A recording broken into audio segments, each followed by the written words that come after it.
tentang 7 jurus BK hebat. Nah, adapun materi yang dibahas selama BK adalah yang di dalam spanduk ini atau dalam baliho ini, yaitu 7 jurus BK hebat.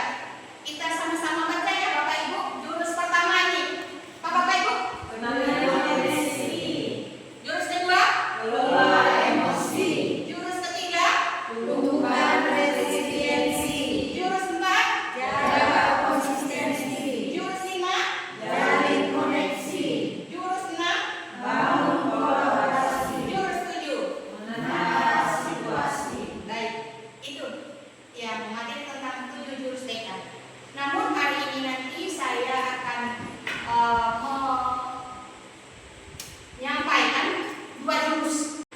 Kenapa saya memilih 2 jurus ini? Karena satu, jurus ini adalah jurus yang memang wajib kita ketahui. Kenali potensi diri ini adalah menurut saya materi yang juga saya kuasai dan sangat penting untuk diketahui oleh kita semuanya. Dan juga jurus yang ketiga, tumbuhkan resiliensi, ini paling tepat juga saya pilih karena saya melihat fakta di lapangan. Anak-anak kita, saya mengamati dan menyimpulkan daya juang anak-anak kita ini masih rendah. Semangat mereka untuk belajar juga kurang. Maka bagaimana caranya kita menumbuhkan resiliensi atau daya lenting bagi anak-anak kita. Nah, Bapak Ibu, itu yang nanti akan saya sampaikan. Adapun tujuan dari pemberian materi hari ini atau kegiatan kita siang hari ini, pertama, untuk melengkapi tugas saya sebagai fasilitator daerah, yaitu OJL, On the Job Learning.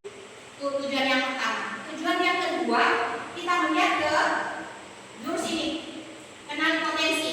Tujuan diberikan materi ini yaitu membantu siswa mengidentifikasi dan mengembangkan potensi diri mereka, baik dari segi akademik maupun non-akademik. Kemudian untuk yang tujuan yang jurus 3 ini adalah membangun kemampuan siswa untuk menghadapi tantangan dan tekanan serta pulih dari situasi sulit. Nah, bagaimana kita menumbuhkan semangat dari siswa kita ini ketika mereka dihadapkan pada satu persoalan, bukan saja mereka mau bangkit atau tumbuh, tetapi mereka mau berbuat lebih lagi, bertumbuh lagi dari sebelumnya. Adapun sasaran dari 7 jurus BK ini, sasaran yang akan diberikan materi ini adalah guru BK, kemudian guru kelas dan guru mata pelajaran. Jadi semua guru yang ada di sekolah. Guru kelas itu kan adanya di SD, guru mapel ada di SMA dan ada di SMP, dan guru BK itu ada di SMA dan di SMP dan di SMK. Nah, jadi apa dasar hukumnya kita mengadakan kegiatan ini atau program ini? Apa dasar hukumnya? Ini dasar hukumnya berdasarkan Permendikbud Riset dan Teknologi Nomor 25 Tahun 2024 tentang pemenuhan beban kerja guru, di mana tugas guru tidak hanya terbatas pada mengajar tatap muka, melainkan juga bisa meliputi kegiatan pembimbingan, konsultasi, dan kegiatan lain yang mendukung proses pembelajaran. Ya, tujuan dari kegiatan ini memperkuat kapasitas guru BK, guru kelas, guru mata pelajaran dalam memberikan layanan BK terkait pembinaan karakter serta mencegah kekerasan di sekolah. Nah, ini tujuan dari diadakannya kegiatan ini. Nah, kemudian dirancanglah program oleh Kemendikbud dikasih nama 7 jurus BK. Ketujuh jurus ini dirancang agar mudah dipahami dan segera dapat diterapkan oleh setiap guru dalam interaksi sehari-hari dengan murid di kelas maupun di lingkungan sekolah. Nah, itu Bapak Ibu,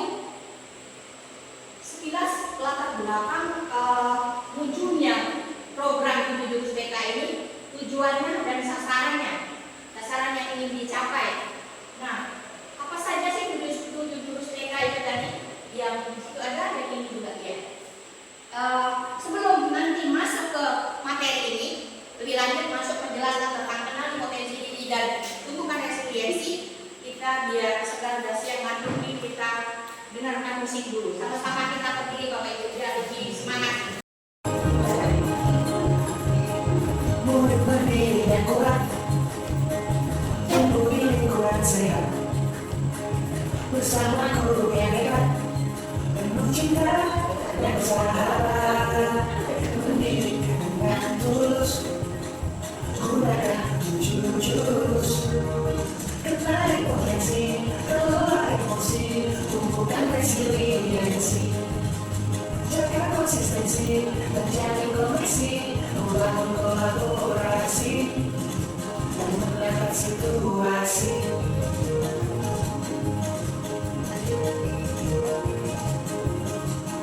Sekolah aman dan nyaman, dan juga memeriahkan, tempat bertumbuh harapan, bersama ayo kita wujudkan, mendidik dengan tulus, gunakan 7 jurus, kenali potensi, kelola emosi, tumbuhkan resiliensi, jaga konsistensi, dan cari koneksi, membangun kolaborasi, dan menata situasi.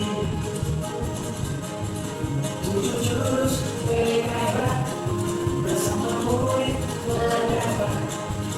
7 jurus PDK hebat, 7 jurus aku ingat. Kan sudah ada aktivitas apa Bapak Ibu? Iya, mengisi link yang tadi saya bagikan, yaitu tes kemampuan. Itu kegiatannya. Kemudian nanti setelah aktivitas mengisi link, kita menerapkan apa yang dilakukan hari ini pada saat nanti belajar di kelas. Nah, itu Bapak Ibu kita mulai yang jurus yang pertama. Jurus kenali potensi diri tadi, atau kenali potensi. Mengenal siswanya semuanya. Apa yang dikenali dari murid ini? Meliputi apa saja? Identitas, baik. Karakter, apalagi? Hobinya, apalagi? Minat dan bakat. Apa yang tidak dia sukai? Baik. Apalagi? Kebiasaannya yang barusan tadi pilih kita mengetahui kemampuan atau kecerdasan mereka. Nah, untuk mengetahui identitas anak ini baik dari bakat, minat dan lain-lain yang disebutkan, ada yang bisa didapatkan melalui observasi, ada yang bisa didapatkan melalui alat atau instrumen yang berbasis IT yang barusan kita kerjakan tadi, isi linknya itu. Sehingga hasilnya itu pasti valid, terpercaya. Jadi kita nggak menebak-nebak bahwa anaknya ya kayaknya pas di sini enggak. Tetapi kita kasih instrumen seperti yang tadi kita lakukan. Kasih link ke mereka untuk mengetahui kemampuan mereka ini gimana. Nah, apa maksud dan tujuan kita mengenali potensi diri anak ini? Selengkap-lengkapnya ini tadi, apa maksudnya? Bapak Ibu. Kita mengetahui ini tadi tujuannya untuk apa? Membentuk pribadi siswa. Apa lagi? Bisa mengarahkan nanti minat dia lebih cenderung kepada bisa main Iya, supaya kita bisa mengarahkan siswa kita di mana bakatnya, di mana minatnya, di mana kemampuannya, supaya kita bisa mengarahkan sesuai dengan potensi yang mereka miliki. Jadi tidak sembarangan. Kita bisa mengarahkan atau mengasih bimbingan yang tepat, yang sesuai, karena kita sudah mengenal siswa ini secara keseluruhan. Kita berharap bimbingan ke depan ini tepat. Maka memang wajib kita mengenali seluruh siswa yang menjadi binaan kita selaku wali. Sekarang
kemampuan tidak sesuai artinya. Kalau yang mana kalau guru juga tidak sesuai artinya. Sesuai apa? Ya, sesuai tidak ketemu. Ilmuwan biologi. Kira-kira cocok nggak dengan profesi guru? Tidak cocok. Berarti dia mengambil jurusan IPA harusnya ini. Iya, IPA harusnya. IPA biologi. Kan bukan mengambil etik. Harusnya di IPA jurusannya. Nggak sesuai yang profesi yang sekarang dipilih dengan kemampuan yang dimiliki. Oke, proses gimana? Sesuai. Tidak sesuai. Apa profesinya, Pak?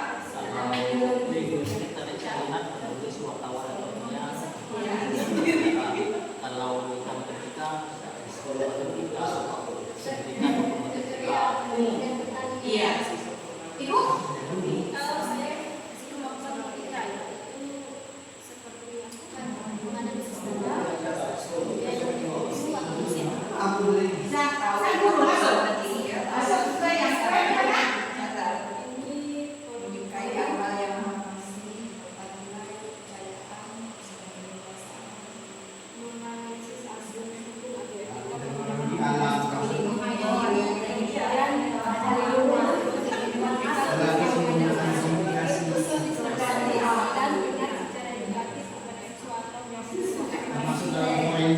Masuk nggak? Sesuai nggak ya pilihan itu menurut Bu Betty? Sesuai nggak dengan profesi yang sekarang?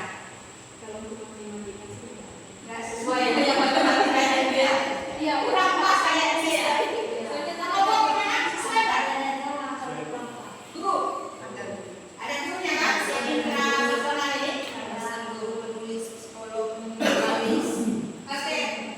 Berarti rata-rata sudah sesuai ya pilihan yang profesi sekarang dengan kemampuan atau kecerdasan yang dimiliki oleh Bapak Ibu. Cuman ada Bu Erni yang mungkin belum tepat dengan Bu Gwen, mungkin tadi agak kurang tepat tadi ini. Kira-kira penyebabnya bisa dianalisa Bu Er? Kira-kira penyebabnya apa? Kalau saya melihat sih karena kita menjawab sesuai dengan apa yang kepribadian kita, artinya misal sebuah profesi itu kan tidak harus tidak menjamin misalnya sesuai dengan tes kemampuan tadi. Intinya pertanyaan yang ada di link tes kemampuan tadi itu sudah sesuai dengan Kita jawab. yang Ibu miliki intinya. Nah, kalau gue gimana? Menganalisis tadi itu hasil akhir dengan profesi yang sekarang. Kalau yang pertama tadi itu memang dipilih sesuai dengan bidang kategori, sesuai dengan yang kemampuan yang saya baca, karena di situ tadi benarkah pokoknya ada dia tuh menanyakan tentang bisa menggunakan segala pensil, pokoknya ada benar. Yang aku jawab tadi ada itu. Sesuai dengan apa yang saya miliki intinya yang saya jawab tadi itu. Tapi pilihannya tadi ada dua memang lebih sedikit dengan ahli apa tadi itu. Oke, matematika. Matematika. Oke. Jadi intinya pertanyaan yang ada di link tes tadi itu sebetulnya sudah sesuai ya dengan kondisi pribadi gue begitu. Hasil akhirnya seperti itu meskipun profesi yang sekarang mungkin tidak istilahnya sejalan dengan yang tingkat kecerdasan tadi yang hasil dari tes itu. Baik, coba Bapak Ibu sekarang bisa lihat tadi ciri-ciri orang yang intrapersonal bagaimana, kemudian interpersonal seperti apa, kemudian yang ini tadi lebih matematik, natural dan yang linguistik. Kira-kira sesuai enggak? Ya, baca ciri-ciri orang yang punya kecerdasan intrapersonal seperti apa?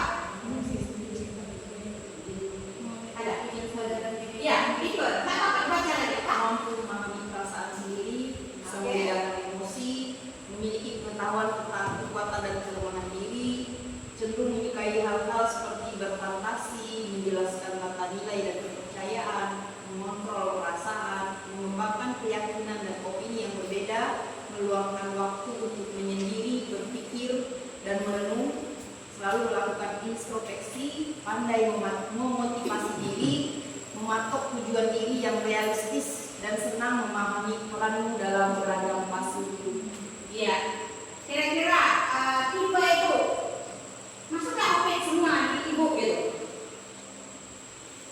80% sampai ke 90% masuk. Sesuai. Oke, Bu Stella. Ya. Jadi mungkin tidak 100% bisa sesuai, paling tidak 70 sudah seperti itu, artinya memang kita berada di situ. Tidak mungkin 100% mungkin susah ya untuk melihat bahwa ini semua ada di saya. Paling tidak 70% ke atas itu artinya sudah pas kita berada di situ. Nah itu Bapak Ibu yang mengenai potensi diri, inilah yang paling penting. Sebelum kita melangkah lebih jauh, memang ini yang harus dikuasai oleh kita, baik sebagai pribadi maupun sebagai guru yang juga mendapatkan tambahan sebagai guru wali. Jadi kita sudah bisa mengenali diri sendiri, maka sekarang bagaimana caranya kita mengenali orang lain, dalam hal ini siswa kita. Kalau kita belum bisa mengenali diri sendiri, bagaimana baru bisa mengenali orang lain?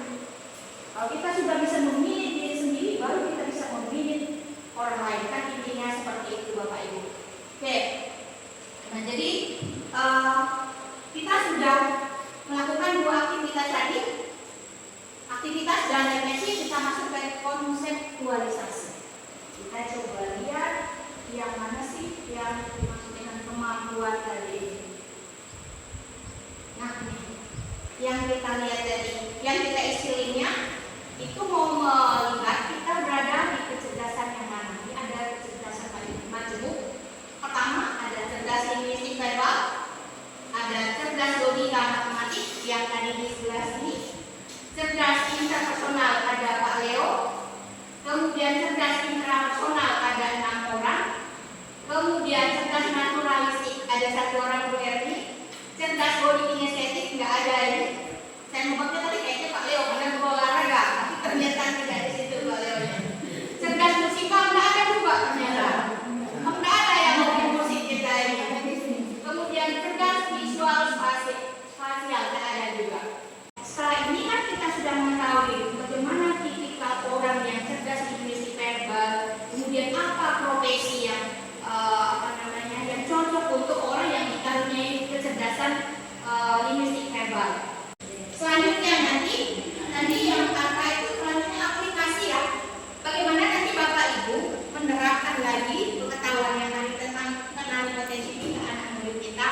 Bagaimana ke depan kita mengenali mereka, kemudian bisa mengarahkan mereka supaya mereka bisa berkembang seluas-luasnya di sini, bisa mengembangkan diri, mengembangkan potensinya sebaik mungkin baik secara akademik maupun akademik.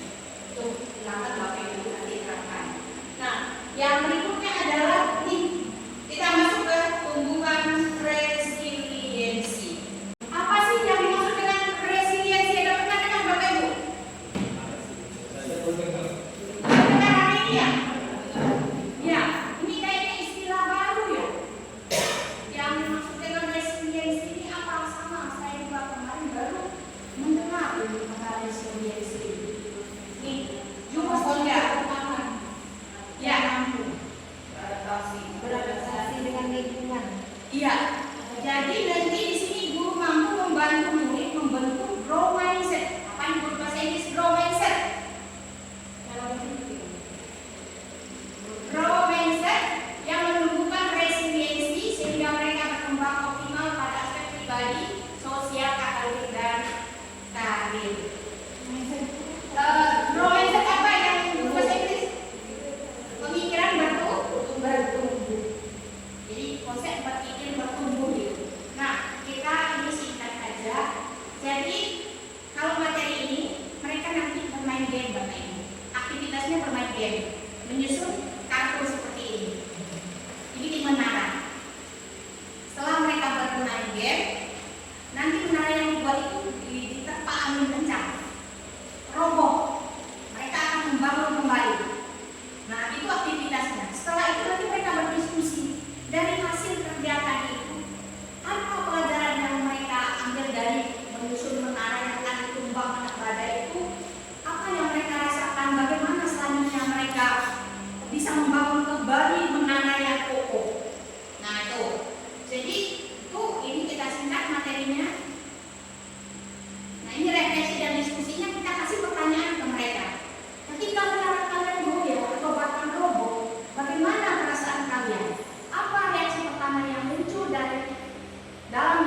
masalah.